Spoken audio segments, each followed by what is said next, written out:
भजन संहिता अध्याय 109।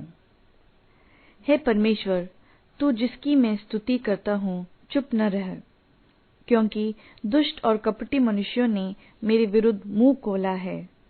वे मेरे विषय में झूठ बोलते हैं। उन्होंने बैर के वचनों से मुझे चारों ओर घेर लिया है और व्यर्थ मुझसे लड़ते हैं।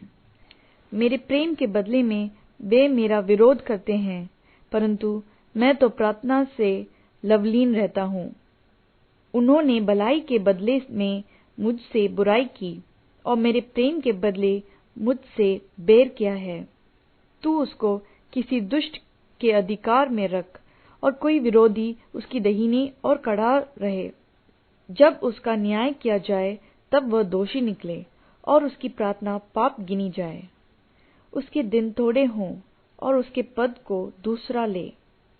उसके बच्चे अनाथ हो जाए और उसकी स्त्री विधवा हो जाए और उसके लड़के मारे मारे फिरे और भीख मांगे करें। उनको अपने उजड़े हुए घर से दूर जाकर टुकड़े मांगना पड़े। महाजन फंदा लगाकर उसका सर्वस्व ले लें और परदेशी उसकी कमाई को लूट लें। कोई न हो जो उस पर करुणा करता रहे और उसके अनाथ बालकों पर कोई अनुग्रह न करे। उसके वंश का नाश हो जाए, दूसरी पीढ़ी में उसका नाम मिट जाए। उसके पितरों का अधर्म यहोवा को स्मरण रहे और उसकी माता का पाप न मिटे। वह निरंतर यहोवा के सम्मुख रहे कि वह उनका नाम पृथ्वी पर से मिटा डाले, क्योंकि वह दुष्ट कृपा करना भूल गया है, वरन दीन और दरिद्र को सताता था और मार डालने की इच्छा से क्रोधित मन वालों के पीछे पड़ा रहता था। वह शाप देने से प्रीति रखता था और शाप उस पर आ पड़ा। वह आशीर्वाद देने से प्रसन्न होता था, इसलिए आशीर्वाद उससे दूर रहा। वह शाप देना वस्त्र के समान पहनता था और वह उसके पेट में जल के समान और उसकी हड्डियों में तेल के समान समा गया। वह उसके लिए ओढ़ने का काम दे और फेंटे के समान उसकी कटी में नित्य कसा रहे। यहोवा की ओर से मेरे विरोधियों को और मेरे विरुद्ध बुरा कहने वालों को यही बदला मिले। परंतु मुझसे हे यहोवा प्रभु, तू अपने नाम के निमित्त बर्ताव कर।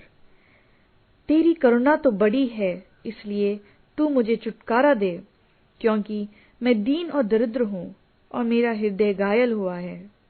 मैं डलती हुई छाया के समान जाता रहा हूँ। मैं टिड्डी के समान उड़ा दिया गया हूँ। उपवास करते करते मेरे घुटने निर्बल हो गए और मुझ में चर्बी न रहने से मैं सूख गया हूँ। मेरी तो उन लोगों में नामधराई होती है, जब वे मुझे देखते तब सिर हिलाते हैं। हे मेरे परमेश्वर यहोवा, मेरी सहायता कर, अपनी करुणा के अनुसार मेरा उद्धार कर, जिससे वे जाने कि यह तेरा काम है और हे यहोवा, तू ही ने यह किया है। वे कोसते तो रहें, परंतु तू आशीष दे। वे तो उठते ही लज्जित हों, परंतु तेरा दास आनंदित हो। मेरे विरोधियों को अनादर रूपी वस्त्र पहनाया जाए और वे अपनी लज्जा को कंबल के समान ओढ़े। मैं यहोवा का बहुत धन्यवाद करूंगा और बहुत से लोगों के बीच में उसकी स्तुति करूंगा, क्योंकि वह दरिद्र की दाहिने ओर खड़ा रहेगा कि उसको प्राण दंड दिलाने वालों से बचाए।